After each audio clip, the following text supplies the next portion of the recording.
Burundians have voted for a new parliament after a night of sporadic blasts and gunshots and weeks of violent protests against President Pierre Nkurunziza's attempt to win a third term in office.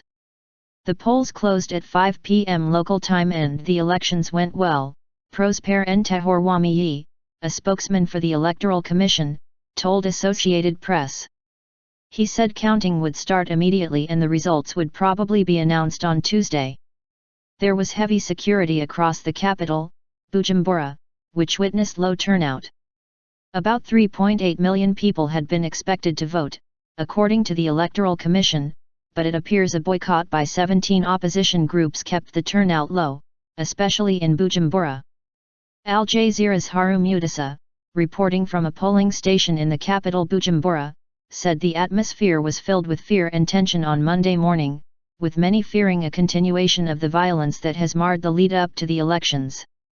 She said there were delays reported at several polling stations across the country following violence.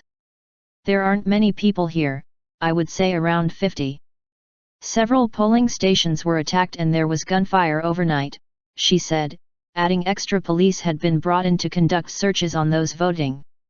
Polls will open late in many places because some people have thrown grenades and police are sorting things out, Al Jazeera correspondent said earlier in the day. When asked, people say all they want is politics out of the way and out of their lives. They fear there could be potential for a lot of violence after the elections.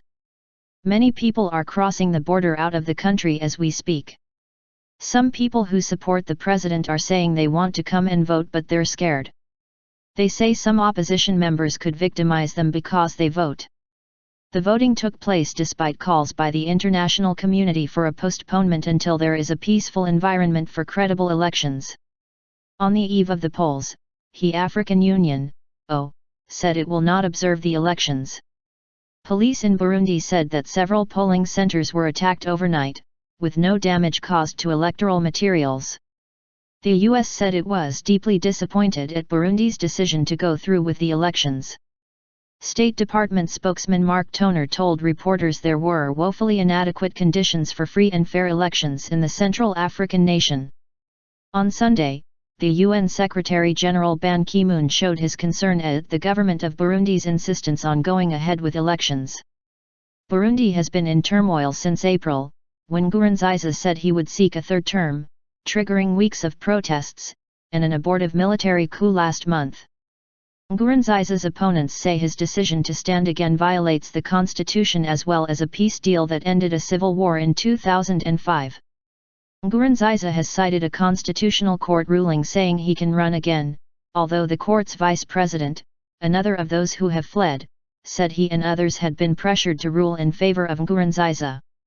Dozens, including an opposition leader, have been killed in months of unrest, and the UNRWA, the UN Refugee Agency, says 127,000 have fled the country. The opposition is boycotting both Monday's vote and the presidential election on July 15.